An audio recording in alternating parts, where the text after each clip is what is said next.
నమస్కారం, welcome to business prime time. నేను VSR మూర్తి. So వారం ప్రారంభంలో మొదటి రోజు మరి ఈరోజు ఇరాన్ ఇజ్రాయిల్ మధ్య యుద్ధంతో ప్రస్తుతం ఏంటంటే మార్కెట్ల మీద ఆ ప్రభావం చూపిస్తున్నట్లుగా కనిపిస్తుంది. అట్లాగే ఏంటంటే అమెరికా అలాగేంటంటే యూరోపియన్ మార్కెట్లు కూడా ఏంటంటే ఒత్తిడికి గురవుతున్నాయి. కాబట్టి ఏంటంటే మరి ఈవేళ సెన్సెక్స్ కూడా ఏంటంటే ప్రస్తుత పొజిషన్లో 719 పాయింట్లు డౌన్లో ఉంది. అలాగే నిఫ్టీ కూడా 219 పాయింట్లు డౌన్లో ఉంది. ఇంకా బ్యాంక్ నిఫ్టీ కూడా డౌన్లోనే ఉంది, అరౌండ్ 200 పాయింట్స్, 358 పాయింట్స్. సో ప్రస్తుతం ఉన్న పరిస్థితుల్లో ఏంటంటే మార్కెట్ ఎలా ఉంది, మార్కెట్లో ఎలా ముందుకు వెళ్ళాలి, ఎలా మనం దీన్ని ఏంటంటే అధిగమించాలి, లేదంటే ఎలా యావరేజ్ చేసుకోవాలని తెలుసుకోవడానికి ఈరోజు మనతో జాయిన్ అవ్వబోతున్నారు స్టాక్ మార్కెట్ ఎక్స్పర్ట్. సో ఆ సార్ని పరిచయం చేసే ముందు మీకు తెలుసు కదా, మన ప్రైమ్ 9 స్క్రీన్ మీద నెంబర్స్ స్క్రోల్ అవుతూ ఉంటాయి, 2 నెంబర్స్. ఆ నెంబర్స్కి ఫోన్ చేసి మీరు ఈరోజు జాయిన్ అవ్వబోయే స్పెషల్ గెస్ట్తో మాట్లాడి మీ సలహాలు సూచనలు తీసుకోవాలని కోరుకుంటూ ఉన్నాము. అలాగే ఏంటంటే ఆ స్పెషల్ గెస్ట్ యొక్క నెంబర్ కూడా ఈ స్క్రీన్ మీద స్క్రోల్ అవుతూ ఉంటుంది. కాబట్టి మీకు ఏదైనా సలహాలు సూచనలు కావాలనుకుంటే మీరు ఏంటంటే వారిని కూడా నేరుగా సంప్రదించవచ్చు తర్వాత అండి. రైట్.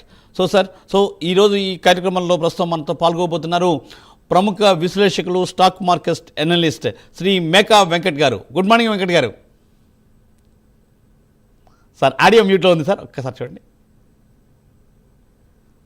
లేదండి, audio yes sir, you're on sir, no problem sir. Very good morning to you sir.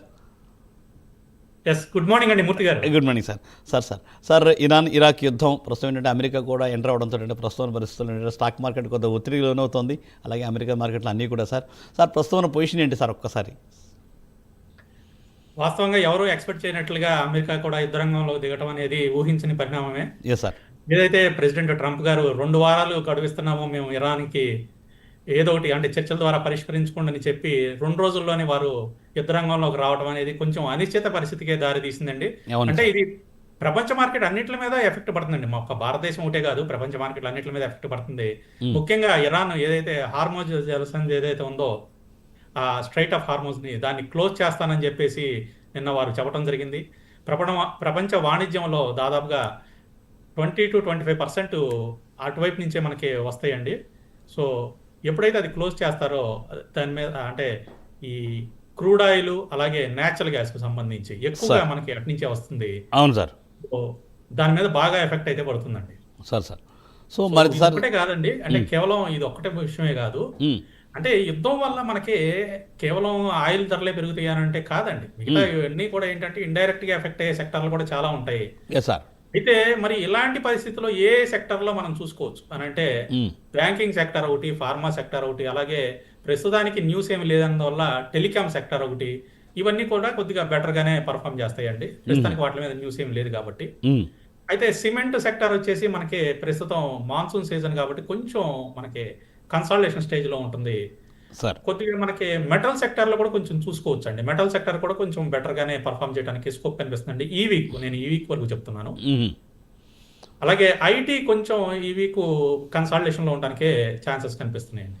So ఈ వీక్ వరకు మనం చూసుకోవాల్సింది ఏంటంటే telecom sector and banking and pharma sector అండి. ఈ వీక్ వరకు మనం ఈ 3 సెక్టర్లు చూసుకోవచ్చు. అలాగే నిఫ్టీ వరకు చూసుకుంటే మనకి 25,100 ఏదైతే ఉందో 25,150 అనేది రెసిస్టెన్స్ గా పనిచేయడానికి స్కోప్ కనిపిస్తుందండి. 25,150 నుంచి 25,200 అనేది ఈ వీక్ వరకు మనకి రెసిస్టెన్స్ గా ఉంటుంది. అలాగే డౌన్ సైడ్ చూసుకుంటే మనకి 24,500 వరకు కూడా మార్కెట్ సపోర్ట్ జోన్స్ కనిపిస్తున్నాయండి. 25,500 వరకు రావడానికి ఛాన్సెస్ అయితే కనిపిస్తున్నాయి. సో ఈ వీక్ లో మనకి మంత్లీ ఎక్స్పైరీ కూడా ఉందండి. కాంట్రాక్ట్స్ అన్ని కూడా ఈ వీక్ మనకి మంత్లీ ఎక్స్పైరీ కాంట్రాక్ట్స్ ఉన్నాయండి, స్టాక్స్ అండ్ ఇండెక్స్లు కూడా. కాబట్టి మదుపర్లు కొంచెం జాగ్రత్తగా ఆలోచించండి. రోల్ ఓవర్స్ ఎవరైతే చేద్దాం అనుకుంటున్నారో కొంచెం సెక్టార్స్ చూసుకుని దాన్ని బట్టి రోల్ ఓవర్స్ అనేది ప్లాన్ చేసుకోండి. ఎందుకంటే కొంచెం యుద్ధ వాతావరణం అనేది ఉంది కాబట్టి జాగ్రత్తగా అనేది ప్లాన్ చేయండి. Okay sir. ఇప్పుడు ఏంటంటే ఇప్పుడున్న పరిస్థితుల్లో ఏంటంటే ఇంకా అంటే వెయిట్ అండ్ సీలో ఉండాలా పూర్తిగా? ఏంటంటే కొన్ని ఏంటంటే తగ్గినప్పుడు కొన్ని యావరేజ్ చేసుకునే పాసిబిలిటీ దొరుకుతుందా? ఎట్లా? డెఫినెట్ గా అండి, కొన్ని యావరేజ్ చేసుకోవచ్చు అండి మనం. అంటే ఇప్పుడు ఏదైనా ఒకటండి, మనకి యుద్ధం అనేది పర్మనెంట్ కాదు. Yes sir, exactly. టెంపరీనే. అవునండి. ఆ టెంపరీ కూడా ఎంతవరకు మనకి ఎఫెక్ట్ చూపిస్తుంది అనేది చూసుకుని, ఏ సెక్టర్ల మీద ఎక్కువ ఎఫెక్ట్ పడుతుంది అనేది చూసుకుని దాన్ని బట్టి మనం ప్లాన్ చేసుకోవాలండి. సో ఇక్కడ మనం ఇందాక గమనిస్తే నేను బ్యాంకింగ్ సెక్టర్, ఫార్మా సెక్టర్, అలాగే టెలికాం సెక్టర్, టెలికాం చెప్పారు. పెద్దగా మనకి యుద్ధ రంగ ప్రభావం అనేది పడదని చెప్పాను. అవునండి. అలాంటి సెక్టర్లో మనం ఇన్వెస్ట్ చేసుకోవచ్చు. అలాగే ఏ సెక్టర్ల మీద మనకి యుద్ధ ప్రభావం పడుతుంది అని అంటే మేజర్ గా ఆయిల్ అండి, oil. Energy okay. Sector. So HPCL, BPCL కానీ, ఆఖరి రిలయన్స్ కానీ, వీటన్నిటి మీద కూడా ఎఫెక్ట్ అయితే పడుతుంది డెఫినెట్ గా. సార్. సో ఆయిల్ కి రిలేటెడ్ గా ఇంకేముంటాయండి మనకి? అవును సార్. పెయింట్స్ ఉంటాయండి, పెయింట్స్ ఉంటాయి. Paint sector. సో ఇలాంటివి మనం చెక్ చేసుకోవాలండి. ఇలాంటి వాటిల్లో మనకి ఫండమెంటల్ గా స్ట్రాంగ్ గా ఉండే స్టాక్స్ కనుక కొంచెం డౌన్ అయితే, వాటి మన పోర్ట్ఫోలియోలో కనుక ఆ స్టాక్స్ ఉంటే అవి సపోర్ట్ లెవెల్స్ దగ్గరికి వచ్చినప్పుడు మనం యావరేజ్ ప్లాన్ చేసుకోవచ్చు. Okay okay okay. So sir, అయితే ఏంటంటే ఇంకా మిగిలిన దాంట్లో వచ్చి సార్ ఇంకంటే ఇప్పుడు ప్రస్తుతమే స్టాక్స్ ఇలా ఉండే పరిస్థితి ఈ 2-3 రోజులు ఉండొచ్చు అంటారా జనరల్గా? అంటే ఇది ఎన్నాళ్ళు కంటిన్యూ నార్మల్గా మీ అనుభవంలో? యుద్ధం ఎవరి చేతిలో లేదు కదండి. Of course. అయితే అవును సార్, ఎవరు అనుకోలేదు ఇన్ని సంవత్సరాలు డ్రాగన్ అవుతుందండి. ఎగ్జాక్ట్లీ. కాకపోతే అక్కడ ఏమైంది అని అంటే రెండు కూడా ఫార్మర్ సోవియట్ యూనియన్ స్టేట్సే. సో ఆ రెండింటి మధ్య జరుగుతుంది కాబట్టి అక్కడ అది యుద్ధం విస్తరించలేదు ఎక్కడికి కూడా. అవునండి.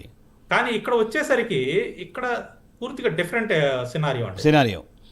సో మిడిల్ ఈస్ట్ లోకి వచ్చేసరికి ఏంటంటే ఇజ్రాయెల్ అనేది సెపరేట్ కంట్రీ, ఇరాన్ అనేది సెపరేట్ కంట్రీ.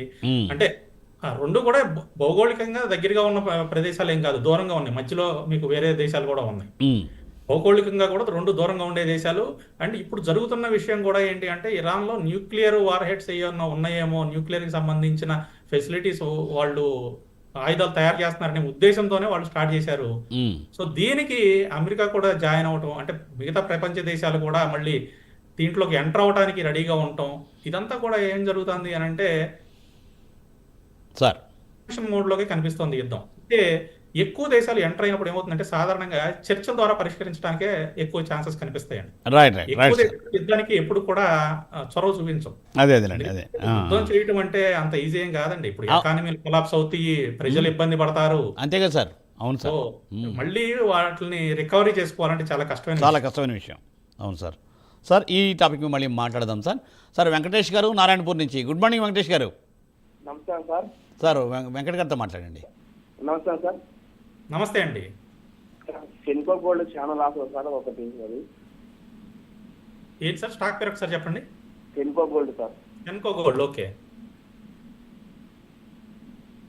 ఎంతలో తీసుకున్నారండి మీరు? సార్ నేను 650 లాక్స్ తీసుకున్నాను సార్. 200 షేర్స్ ఉంటాయి. 650లో తీసుకున్నారు. ఎప్పుడు తీసుకున్నారండి? అవును సార్. సో అంటే మధ్యలో మనకి స్ప్లిట్ అయిందిగా, కార్పొరేట్ యాక్షన్ జరిగిందిగా. సో అయితే రీసెంట్ గా రిజల్ట్స్ అయితే బాగానే ఉన్నాయండి సెన్కో గోల్డ్ లో. మనకి రీసెంట్ రిజల్ట్స్ కన్నా దానికన్నా ప్రీవియస్ రిజల్ట్స్ అయితే బాగాలేదు కాబట్టి మనకి కొంచెం డౌన్ అయింది సెన్కో గోల్డ్ అనేది. మనం చూసుకుంటే క్రింద సంవత్సరం అక్టోబర్ నుంచి కూడా కంటిన్యూస్ గా డౌన్ అయింది. రిజల్ట్స్ కూడా అంత బాగాలేవు. అయితే రీసెంట్ గా వచ్చిన రిజల్ట్స్ బాగుండటం వలన కొంచెం మనకి రికవరీ అనేది స్టార్ట్ అవుతుందండి సెన్కో గోల్డ్ లో. మీరు ప్రస్తుతానికైతే హోల్డ్ చేయండి. అంటే ఫ్రెష్ బై అనేది నేను సజెస్ట్ చేయట్లేదు, కానీ ఎవరికైతే ఉన్నాయో సెన్కో గోల్డ్ మీరు హోల్డ్ చేసుకోవచ్చు అండి. అలాగే కొంచెం కిందకు వచ్చినప్పుడు అంటే 290, 285 నుంచి 290 జోన్కి వచ్చినప్పుడు మనకి సపోర్ట్ కనిపిస్తుంది. 285 to 290 జోన్లో వచ్చినప్పుడు మీరు యావరేజ్ కూడా ప్లాన్ చేసుకుని హోల్డ్ చేయండి. Right sir. సార్ ఇంకో కాలర్ లైన్లో ఉన్నాను సార్. శ్రీధర్ గారు ఏలూరు నుంచి. గుడ్ మార్నింగ్ శ్రీధర్ గారు. Good morning sir. సార్తో వెంకట గారితో మాట్లాడండి సార్. వెంకట గారు good morning sir. Good morning అండి. సార్ ఇప్పుడు ఐటీ సెక్టర్ తగ్గింది కదా సార్, ఇన్ఫోసిస్ కానీ ఏమైనా తీసుకోవచ్చా సార్? ఇప్పుడు ఐటీ సెక్టర్లో ఇన్వెస్ట్మెంట్ చేసుకోవచ్చు సార్, ఇబ్బంది ఏమీ లేదు. అంటే ప్రస్తుతం కొంచెం కన్సాలిడేషన్ జోన్లో ఉందండి ఐటీ సెక్టారు. మనకి ఈరోజు కూడా మీరు చూసుకుంటే ఐటీ స్టాక్స్ కొంచెం డౌన్ అయింది. ఇన్ఫోసిస్ కూడా చూసుకుంటే 2.21% డౌన్ అయింది. కొంచెం కన్సాలిడేషన్ జోన్ ఉందండి. కొంచెం మనం వెయిట్ చేద్దాం సార్.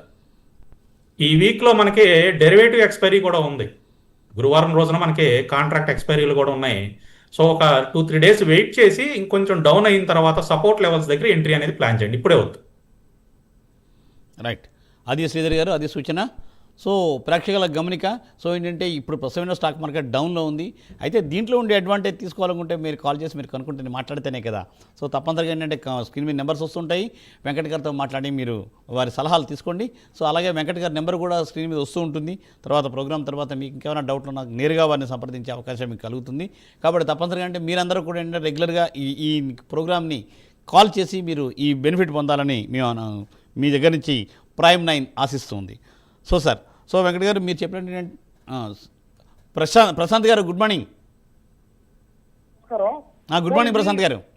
తేజాస్ నెట్వర్క్ తర్వాత పవర్ మెక్ ప్రాజెక్ట్స్ వీటి గురించి చెప్పండి సార్. తీసుకోవచ్చా అంటారు?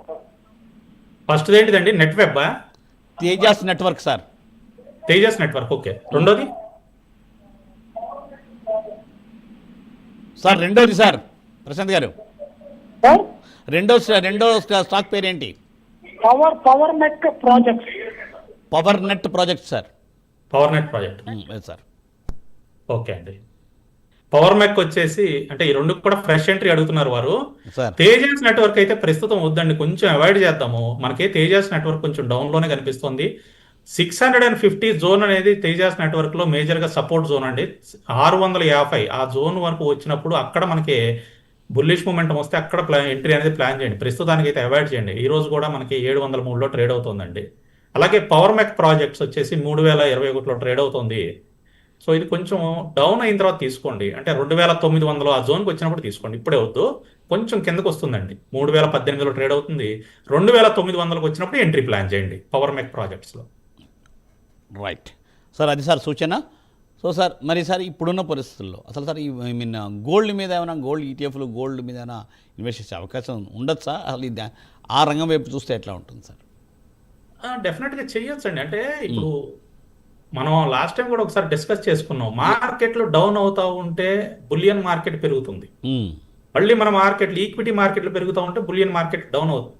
ఎందుకు అంటే మన మార్కెట్లు ఈక్విటీ మార్కెట్లు డౌన్ అవుతున్నప్పుడు, ఈక్విటీ మార్కెట్లు కొంచెం కరెక్షన్ లోకి వచ్చినప్పుడు, అంటే ఏదైనా న్యూస్ వల్ల కానీ ఇంకోటి కానీ టెంపరీగా కొంచెం డౌన్ అయినప్పుడు ఏం చేస్తారంటే దీంట్లో కొంచెం ప్రాఫిట్ బుక్ చేసుకుని తీసుకువెళ్ళి సేఫర్ అసెట్ క్లాస్ ఏదైతే ఉంటుందో గోల్డ్ అలాగే బాండ్స్ వీటిల్లో ఇన్వెస్ట్ చేస్తారండి. ఓకే. మళ్ళీ ఎప్పుడైతే మన మార్కెట్లన్నీ రికవరీ మోడ్లోకి వస్తాయో, అంటే న్యూస్లన్నీ ఆగిపోయి మళ్ళీ నార్మల్గా సిచ్యువేషన్కి వచ్చినప్పుడు వాటిల్లో ప్రాఫిట్ బుక్ చేసుకుని ఈక్విటీ మార్కెట్లో తీసుకొస్తూ ఉంటారు. ఇది జనరల్గా జరిగే సినారియో అండి. జనరల్గా ఈ సినారియో జరుగుతూ ఉంటుంది, సైక్లికల్ నేచర్ ఇది. సో ఎందువల్లంటే మనకి గోల్డ్ నుంచి మళ్ళీ ఎందుకు తీస్తారు అని అంటే, గోల్డ్ అనేది మీకు రిటర్న్స్ అనేవి ఈక్విటీ మార్కెట్తో కంపేర్ చేసుకుంటే కొంచెం తక్కువ ఇస్తాయి. అవునండి. బాండ్ మార్కెట్ కానీ గోల్డ్ మార్కెట్ కానీ ఈక్విటీ మార్కెట్ తో కంపేర్ చేసుకుంటే లాంగ్ రన్ లో తక్కువ ఇస్తాయి. ఈక్విటీ మార్కెట్ లాంగ్ రన్ లో ఏంటంటే మనకి ఎక్కువ రిటర్న్స్ ఇస్తాయి. అందువల్ల రిటర్న్స్ ఎక్కువ ఇచ్చే దాంట్లో పెట్టుకుంటారు. కాకపోతే రిస్క్ కూడా ఎక్కువే ఉంటుంది కదా, రిటర్న్ ఎక్కువ రిస్క్ ఉంటుంది. అంతే కదా. సో రిస్క్ ఎప్పుడైతే స్టార్ట్ అవుతుందో ఇమీడియట్ గా అక్కడి నుంచి తీసుకెళ్లి మళ్ళీ సేఫర్ అసెట్ క్లాస్ లో మళ్ళీ పెడతా ఉంటారు. అందువల్ల మనకి ఈ కమింగ్ 1 వీక్ మళ్ళీ గోల్డ్ పెరగడానికి ఛాన్సెస్ ఉన్నాయి. Right sir. ఒక కాలర్ లైన్లో ఉంది సార్, రాఘవరావు గారు అండి. నమస్కారం రాఘవరావు గారు, తిరుపతి నుంచి. Good morning both of you అండి. Thank you sir. చెప్పండి సార్. ఇండోరామా సింథటిక్స్ 2000 షేర్స్ ఉన్నాయి. అయితే 28% లాస్ లో ఉన్నాను. ఇది కవర్ చేసుకోవడానికి ఏదైనా బ్యాంక్ స్టాక్ చెప్తారు? ఏ స్టాక్ అండి లాస్ లో ఉంది? ఇండోరామా సింథటిక్స్. ఇండోరామా సింథటిక్స్ అవునండి. ఓకే. ఎప్పుడు తీసుకున్నారండి? తీసుకున్న 2 years పైన అవుతుంది. 3 years పైన అవుతుంది. ఇప్పుడు ప్రస్తుతం 45.92లో ఉంది. కాకపోతే మనకి 2022 దగ్గర నుంచి కూడా 2022 ఫిబ్రవరి దగ్గర నుంచి కూడా డౌన్లోనే ఉందండి. టెక్నికల్గా చాలా వీక్గా కనిపిస్తోందండి ఇండోరామా సింథటిక్స్. కుదిరితే దీని నుంచి ఎగ్జిట్ అయిపోవడానికి ట్రై చేయండి సార్. మధ్యలో ఏదన్నా స్పైక్స్ వస్తే ఎగ్జిట్ అయిపోవడానికి ట్రై చేయండి. దీని నుంచి ఎగ్జిట్ అయిపోయి ఆ పిఎస్యు బ్యాంక్స్లో మీరు ఇన్వెస్ట్ చేసుకోండి. Right sir. రాఘవరావు గారు, అది ఏంటంటే ప్రస్తుతం ఏంటంటే ఫండమెంటల్స్ వీక్గా ఉన్నాయి కాబట్టి తప్పనిసరిగా ఏదైనా మొమెంట్ వచ్చి కొద్దిగా పెరిగితే ఏంటంటే దాన్ని తప్పనిసరిగా ఏంటంటే మీరు దీంట్లో ఎగ్జిట్ అయిపోయి పిఎస్యు బ్యాంక్స్లో ఇన్వెస్ట్ చేయమని సార్ చెప్తూ ఉన్నారు. సో ఆ విధంగా మీరు చేయండి తప్పనిసరిగా. సో సార్ మీరు చెప్పినట్టు ఇప్పుడు ప్రస్తుతం ఏంటంటే పిఎస్యు బ్యాంక్స్ అంటే సార్ ప్రైవేట్ రెండు కూడా కొనొచ్చా ఎట్లాగ సార్? డెఫినెట్గా అంటే ప్రైవేట్ బ్యాంక్స్ కూడా కొనొచ్చు. అయితే కొంచెం సేఫెస్ట్ అసెట్ క్లాస్ ప్రస్తుతానికి నేను చెప్తున్నాను. పిఎస్యు బ్యాంక్స్ అనేది కొంచెం మనకి ఈ మధ్య కాలంలో ప్రాఫిట్ బుకింగ్ జరిగి డౌన్ వచ్చినాయండి బాగా. సో సపోర్ట్ లెవెల్స్ దగ్గరికి వచ్చినాయి, కిందకు వచ్చినాయి. అందువల్ల పిఎస్యు బ్యాంక్స్ లో ఇన్వెస్ట్ చేయమంటున్నాను. ప్రైవేట్ బ్యాంక్స్కి ఏమైనాయి అంటే ఆల్రెడీ బాగా పెరిగిపోయి ఉన్నాయి. సో ఇవైతే కొంచెం తక్కువలో ఉన్నాయి కదా, కొంచెం బెటర్గా ఉంటుందనే ఉద్దేశంతో పిఎస్యు బ్యాంక్ సజెస్ట్ చేస్తాను. రైట్ సార్, తప్పనిసరిగా సార్ దీని గురించి మాట్లాడదాము సార్. మరో కాలర్ లైన్లో రాధాకృష్ణ గారు బాపట్ల నుంచి. Good morning sir. Good morning అండి. Good morning sir. వెంకట గారితో మాట్లాడండి సార్. సార్ నమస్తే వెంకట్ గారు. నమస్తే అండి. సార్ జీడీ ఇంజనీరింగ్ ₹22 తీసుకున్నాను సార్. సార్ స్టాక్ పేరు ఒకసారి రిపీట్ చేస్తారా? ఇప్పుడు 49 పైసలు ఉంది, మళ్ళీ యావరేజ్ చేసుకోమంటారా? సార్ ఒక్కసారి రాధాకృష్ణ గారు ఒకసారి మీ స్టాక్ ఒక్కసారి మళ్ళీ చెప్పండి సార్ ఒక్కసారి క్లియర్గా. జీడీ ఇంజనీరింగ్ సార్. సార్ మీరు అక్కడ ఫోన్ టీవీ వాల్యూమ్ తగ్గించాలి సార్, తగ్గిస్తే క్లారిటీ వినపడుతుంది మాకు. సార్ స్టాక్ పేరు చెప్పండి sir. GG engineering. GG engineering. అవును sir. G for gold, G for gold. Okay okay okay okay sir, right. Sir ఇది సాధారణంగా నేను పెన్నీ స్టాక్స్ని అవాయిడ్ చేయమని చెప్తాను సార్. ఇది 49 పైసల్లో ట్రేడ్ అవుతున్న పెన్నీ స్టాక్ అండి. సాధారణంగా ఇలాంటి వాటిలో నేను ఇన్వెస్ట్మెంట్ సజెస్ట్ చేయను. కుదిరితే మీరు దీని నుంచి ఎగ్జిట్ అయిపోండి. టెక్నికల్గా కూడా చాలా వీక్గా కనిపిస్తుంది ఈ స్టాక్. మీరు చూసుకుంటే ఆల్మోస్ట్ ₹9.30 నుంచి కంటిన్యూస్గా ఫాల్లోనే ఉంది. 2021 దగ్గర నుంచి 2021 జూలై దగ్గర నుంచి ₹9.30 నుంచి కంటిన్యూస్ ఫాల్ అనండి. ప్రస్తుతం 49 పైసల్లో ఉంది. ఇలాంటి స్టాక్స్లో ఇన్వెస్ట్మెంట్ అనేది ప్లాన్ చేయొద్దండి. చాలామంది ఏం చేస్తారంటే 30 పైసలు 20 పైసలు లేకపోతే ₹1 తక్కువగా ఉన్న స్టాక్స్ ఏంటంటే 1,00,000 క్వాంటిటీ తీసుకున్నా కూడా మనం అవి ₹1 పెరిగినా కూడా మనకి ₹1,00,000 వస్తాయి కదా అనే ఉద్దేశంతో తీసుకుంటారండి. కాకపోతే అవి రూపాయి పెరగడం అటువైపు ఉంచి 30 పైసల నుంచి అది 5 పైసలకు కూడా వచ్చేస్తూ ఉంటాయి, కిందకు వచ్చేస్తూ ఉంటాయి. కాబట్టి ఇలాంటి వాటిలో ఇన్వెస్ట్మెంట్ అనేది చేయొద్దండి దయచేసి. కాబట్టి కుదిరితే దీని నుంచి ఎంత తొందరగా ఎగ్జిట్ అయిపోవాలనుకుంటే అంత తొందరగా ఎగ్జిట్ అయిపోయి ఏదైనా ఫ్రంట్ లైన్ స్టాక్స్లో ఇన్వెస్ట్ చేయండి. Right sir. So sir Radhakrishna గారు అది సూచన తప్పనిసరిగా ఏంటంటే మీరు అలా ఫాలో చేయండి. అలాగే ఏంటంటే నెక్స్ట్ సార్ సీతారామరావు గారు. నమస్తే సీతారామరావు గారు, వరంగల్ నుంచి. నమస్తే. బన్సాలి ఇంజనీరింగ్ 5 months కొనొచ్చా అండి ఈ టైంలో? ఒక్కసారి రిపీట్ చేస్తారండి స్టాక్ పేరు? బన్సాలి ఇంజనీరింగ్. మూర్తి గారు మీకు క్లియర్గా ఉందా? ఉంది sir. Bansali engineering sir. Bansali engineering. Okay. Yes sir, yes sir. Okay. Bansal engineering fresh entry అండి sir. Bansal engineering polymers fresh entry అడిగారా మీరు? సీతారామరావు గారు ఫ్రెష్ ఎంట్రీ నాది. బన్సాలి ఇంజనీరింగ్ అండి. ఫ్రెష్ ఎంట్రీ నండి ఇది. ఫ్రెష్ ఎంట్రీ అండి. Okay, fresh entry sir. ఈ రోజు మనకి ₹109.75 ట్రేడ్ అవుతుందండి బన్సాల్ ఇంజనీరింగ్. కొంచెం కన్సల్టేషన్ కనిపిస్తుందండి. ఫిబ్రవరి దగ్గర నుంచి కూడా చూసుకుంటే చాలా కన్సల్టేషన్లో కనిపిస్తుంది బన్సాల్ ఇంజనీరింగ్. మీరు ఫ్రెష్ ఎంట్రీ తీసుకోవాలి అని అనుకుంటే మాత్రం ₹120 దాటిన తర్వాత తీసుకోండి. ఇప్పుడే అవుతుంది. ₹109.75 ఒక్కొక్క ₹10-11 పెరిగిన తర్వాత దీంట్లో ఎంట్రీ అనేది ప్లాన్ చేయండి. ఎందుకంటే కన్సల్టేషన్ బ్రేక్అవుట్ అనేది మనకు కావాలండి. ప్రస్తుతం కన్సల్టేషన్ జోన్ ఉంది కాబట్టి ఈ టైంలో ఇన్వెస్ట్మెంట్ వద్దండి. 120 జోన్ దాటిన తర్వాత ₹120 దాటిన తర్వాత దీంట్లో ఎంట్రీ ప్లాన్ చేయండి. రైట్. సీతారామరావు గారు మీరు రీచ్ అయ్యి ఉంటారు అనుకుంటున్నాను. సార్ ఏం చెప్పారంటే ₹109.75 దగ్గర ఏంటంటే కన్సల్టేషన్ స్టార్ట్ అవుతుంది. అరౌండ్ 120 ఉన్న తర్వాత బెటర్ అండి, కన్సల్టేషన్ జోన్లో ఉంది అని చెప్తున్నారు సారు. సో తప్పనిసరిగా మీరు ఆ సూచనని పాటించండి sir. Sir right sir. So sir అది అని చెప్పి పబ్లిక్ సెక్టర్ కంటే కూడా ప్రైవేట్ పబ్లిక్ సెక్టర్ బెటర్ అని మీరు అభిప్రాయం వ్యక్తం చేస్తున్నారు కదా సార్ వెంకట్ గారు? ఇప్పుడు ప్రైవేట్ సెక్టర్ కంటే కదా కాస్ట్. ప్రైవేట్ బ్యాంక్స్ మనకి కొంచెం మధ్య బాగా పెరిగినాయండి. పిఎస్యు బ్యాంక్స్ ఇంకా స్టార్టింగ్ స్టేజ్లోనే ఉన్నాయి, అంటే పెరిగే స్టేజ్లోనే ఉన్నాయి. కాబట్టి పెరిగే స్టేజ్లో ఉన్న స్టాక్స్లో మనం ఇన్వెస్ట్ చేసుకోవడం బెటర్ అండి. ఆల్రెడీ మనకి పబ్లిక్ సెక్టర్ బ్యాంక్స్ ఐసిఐసిఐ కానీ హెచ్డిఎఫ్సి కానీ కొద్దిగా హై ప్రైస్లోనే ఉన్నాయి. అవి కూడా కొద్దిగా కిందకు వచ్చినప్పుడు ఇన్వెస్ట్ చేసుకోవచ్చు వాటిల్లో కూడా. అవును సార్. సో పిఎస్యు బ్యాంక్స్ ఏంటంటే ఇప్పుడే మనకి స్టార్ట్ అవుతున్నాయి కాబట్టి వీటిల్లో మనం ఇన్వెస్ట్ చేసుకోవడం అనేది ఉత్తమమైన పద్ధతి అనే ఉద్దేశంతో నేను పిఎస్యు బ్యాంక్స్ని సజెస్ట్ చేస్తాను. Right sir, nice sir, good, nice sir, thanks for valuable suggestion sir. Vizianagaram అండి కొండయ్య గారు. నమస్కారం sir, good morning sir. Hello, good morning అండి. Good morning sir. సార్తో మాట్లాడండి, వెంకట గారితో మాట్లాడండి. మాట్లాడండి సార్. హలో, గుడ్ మార్నింగ్ అండి. Good morning sir. తీసుకోవచ్చండి ఈ రేట్లో? సార్ ఒక్కసారి మీరు ఏం చేస్తారంటే టీవీ వాల్యూమ్ తగ్గించండి సార్. ఒకసారి మరి స్టాక్ పేరు మళ్ళీ చెప్పండి సార్. ఎన్టీపీసీ ఈ రేట్లో తీసుకోవచ్చండి? ఎన్టీపీసీ ప్రస్తుతం 332లో ఉందండి. ఎన్టీపీసీ మీరు ఫ్రెష్ ఎంట్రీ తీసుకోవాలంటే మాత్రం 340 దాటిన తర్వాత తీసుకోండి. 340 దాటిన తర్వాత ఎన్టీపీసీలో ఎంట్రీ ప్లాన్ చేయొచ్చండి. ఈ రోజు కూడా 1% డౌన్ అయిందండి. 331.85లో ప్రస్తుతం ట్రేడ్ అవుతుంది ఇప్పుడున్న ప్రైస్. సార్ మరో కాలర్ రైలు ఉన్నారండి. రమేష్ గారు విజయవాడ నుంచి. గుడ్ మార్నింగ్ రమేష్ గారు. Morning sir. సార్ వెంకట గారితో మాట్లాడండి. Sir good morning sir. Good morning అండి. సార్ యూనిటెక్ షేర్ గురించి ఒకసారి డీటెయిల్స్ చెప్తారా? యూనిటీ ఇన్ఫ్రా అండి. అవును సార్ యూనిటెక్. అవునండి. Unitech unity infra project sir. 7.85 నడుస్తుంది కదా యూనిటెక్. Okay. సార్ ఒక్కసారి మళ్ళీ చెప్పండి సార్, సరిగ్గా టైంలో బ్రేక్ అవుతుంది. యూనిటెక్ యూనియన్ యూనిటెక్ లేండి వారు అడిగింది. యూనిటెక్. Unitech Okay, sir. 7.77 లో ట్రేడ్ అవుతుంది. రైట్. సో రీసెంట్ గా ఏంటంటే ఈ యూనిటెక్ మనకి అప్పర్ సర్క్యూట్స్ అలాగే లోవర్ సర్క్యూట్స్ లో ట్రేడ్ అవుతుందండి. సార్ కొంచెం దీన్ని అవాయిడ్ చేయండి సార్. కొంచెం స్టాక్ పెరిగేటప్పుడేమో సర్క్యూట్స్ లో వెళ్ళిపోతుంది, పెరిగేటప్పుడు 5% పెరిగిపోతుంది, తగ్గేటప్పుడు కూడా 5% తగ్గుతుంది. కొంచెం దీంట్లో అంటే వాల్యూమ్స్ కొంచెం డిఫరెంట్ గా కనిపిస్తున్నాయండి. దీన్ని ప్రస్తుతానికైతే అవాయిడ్ చేయండి. Right sir. మనం పొజిషన్ తీసుకున్న తర్వాత మళ్ళీ లోవర్ సర్క్యూట్స్ లోకి వచ్చేసింది అనుకోండి, మనం ఎగ్జిట్ అవడానికి కూడా మనకి టైం దొరకదు అనమాట. అందువల్ల అవాయిడ్ చేయమని చెప్తున్నాను. రైట్ సార్, అది సూచన సార్. సో సార్ మరో కాలర్ లైన్లో ఉన్నారండి. శ్రీకాంత్ గారు నెల్లూరు నుంచి. గుడ్ మార్నింగ్ శ్రీకాంత్ గారు.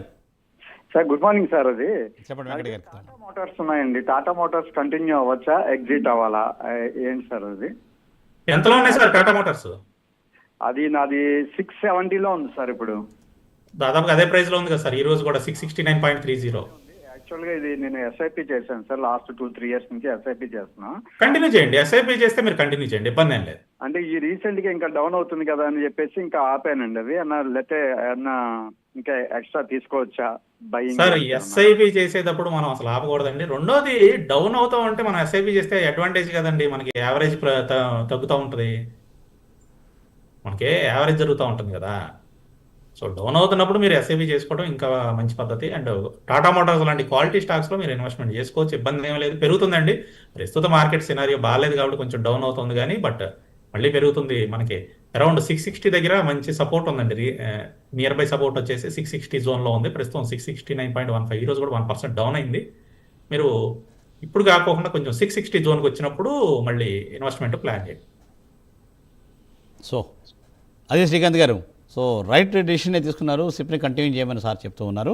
సో సార్ మరి ఇప్పుడు సార్ ఏంటంటే మీరు ఇందాక గోల్డ్ గురించి చెప్పారు సార్. అంటే సిల్వర్ పొజిషన్, సిల్వర్ కూడా ఇన్వెస్ట్మెంట్ కూడా ఇది రైట్ చాయిస్ కదా సార్ ఇప్పుడు సార్? సిల్వర్ అయితే డెఫినెట్గా మీరు లాంగ్ టర్మ్లో ఇన్వెస్ట్ చేసుకోవచ్చు అండి. గోల్డ్ కన్నా కూడా సిల్వర్ పర్సంటేజ్ పరంగా ఎక్కువ పెరగడానికి స్కోప్ ఉందండి. Okay sir. సిల్వర్ అయితే 3 lakhs వరకు వెళ్తుందని చెప్పేసి నేను అంతకుముందు కూడా పబ్లిక్ ప్లాట్ఫామ్లో చాలాసార్లు చెప్పాను. సిల్వర్ మనకి అరౌండ్ 80,000 ఆ టైంలో ఉన్నప్పుడే నేను 3 lakhs వెళ్తుందని చెప్పాను. దాని తర్వాత సిల్వర్ రీసెంట్గా చూసుకుంటే మనకి 1,09,000 వరకు కూడా వెళ్ళింది. ఇది పెరుగుతుందండి. నెక్స్ట్ 3 yearsలో మనకి సిల్వర్ 3 lakhs వరకు కూడా కంటిన్యూ అవుతుందండి. అంటే సిల్వర్ పర్చేస్ చేయమంటే సిల్వర్ ఆర్నమెంట్స్ కాదండి చెప్పేది, సిల్వర్ ETFs అండి. ఓకే, సిల్వర్ ETFs పర్చేస్ చేసుకోండి. సిల్వర్ ETFs మీరు లాంగ్ టర్మ్ గోల్తో పర్చేస్ చేసుకుంటే మనకి మంచి ప్రాఫిట్స్ అయితే వస్తాయి. Okay sir. So silver ETF అనేది మంచి ఇన్వెస్ట్మెంట్ తప్పనిసరిగా, ఎందుకంటే ఇలాంటి మార్కెట్ సందర్భం ఉన్నప్పుడు లాంగ్ టర్మ్లో తప్పనిసరిగా మంచి అవకాశం అని చెప్పి వెంకట గారు చెప్తూ ఉన్నారు. సో సార్ దివ్య గారు రాజమండ్రి నుంచి. Good morning madam. Good morning అండి. మేడం వెంకట గారితో మాట్లాడండి మేడం. ఓకే, మాట్లాడండి మేడం. హలో గుడ్ మార్నింగ్ అండి. గుడ్ మార్నింగ్ అండి. సార్ స్కోడా ట్యూబ్స్ ఎలా ఉంటుందండి ఫ్యూచర్లో? స్టాక్ పేరు ఒకసారి రిపీట్ చేయగలుగుతారా? Skoda tubes. Kodak tubes sir? అవును సార్. స్పెల్ చేయగలుగుతారండి కొద్దిగా? రీసెంట్గా వచ్చింది సార్ IPO. రీసెంట్ IPO అండి. ఏంటి సార్? లిస్టింగ్ అయిందండి. అంటే నాకు దాని మీద ఇన్ఫర్మేషన్ లేదు, అందుకని అడుగుతున్నాను నేను. లిస్టింగ్ అయిపోయిందండి. ఒకసారి స్పెల్ చేయండి మేడం ఒకసారి. SCODA. స్కోడా ట్యూబ్స్ లిమిటెడా? ఓకే, నాకు కొడాక్ అన్నట్లు అలాగే వినిపిస్తుంది. కొడాక్ అన్నట్టు. ఎస్ స్కోడా ట్యూబ్స్ IPO వచ్చిందండి. అవును. సో మీరు ఫ్రెష్ ఎంట్రీ తీసుకుందాం అనుకుంటున్నారా? అవునండి. సో మనకి లిస్టింగ్ అయిన తర్వాత బాగానే పెరిగిందండి. ఇది మనకి 140 జోన్లో మనకి 140లో లిస్టింగ్ అయింది. లిస్టింగ్ అయిన తర్వాత మనకి 205 వరకు కూడా వెళ్ళిందండి. ప్రస్తుతం 191లో ఉంది.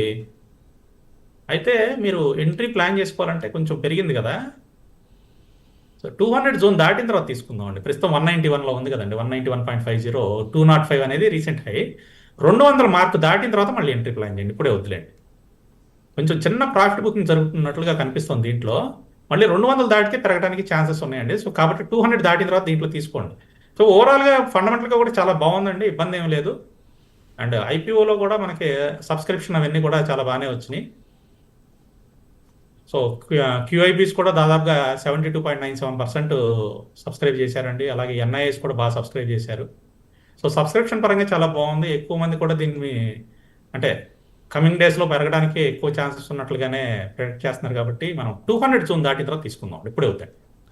రైట్. సో దివ్య గారు అదండి సూచన. సో తప్పకుండా 200 జోన్ దాటిన తర్వాత తీసుకోండి.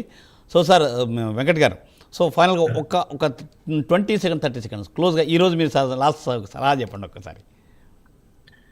ఈ రోజు మార్కెట్ కొంచెం అంటే డౌన్ ట్రెండ్లోనే ఉంటుందండి. క్లోజింగ్ వచ్చేసి మనకి కొంచెం నెగిటివ్గానే క్లోజ్ అవుతుంది. రీజన్ ఏమి లేదండి, మనకి వారు విషయం ఒకటి, రెండోది వచ్చేసి ఆయిల్ ప్రైజెస్ మీద కొంచెం నెగిటివ్గా సెంటిమెంట్ అనేది మార్కెట్లో ఉంది. కాబట్టి ఈ రోజు కొంచెం డౌన్లోనే ట్రేడ్ అవుతుందండి. మార్కెట్ అయితే నెగిటివ్లోనే క్లోజ్ అవుతుంది.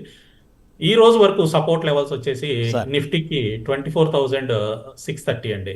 ఈ రోజు సపోర్ట్ లెవెల్స్ నిఫ్టీకి 24,630. సో ఈ రోజు కొంచెం నిన్నటి లోని కూడా బ్రేక్ చేయడానికి ఛాన్సెస్ అయితే కనిపిస్తున్నాయి. Okay sir, right. So thank you sir, thank you Venkat garu. Thanks for joining for today's exclusive live programme with Prime 9. So చూసారుగా, ఇది ఇవాళ బిజినెస్ ప్రైమ్ టైం. మళ్ళీ రేపు ఉదయం 9:30 ప్రసారం అయ్యే బిజినెస్ ప్రైమ్ టైం కార్యక్రమంలో పాల్గొందాం. చూస్తూనే ఉండండి ప్రైమ్ 9. నమస్తే.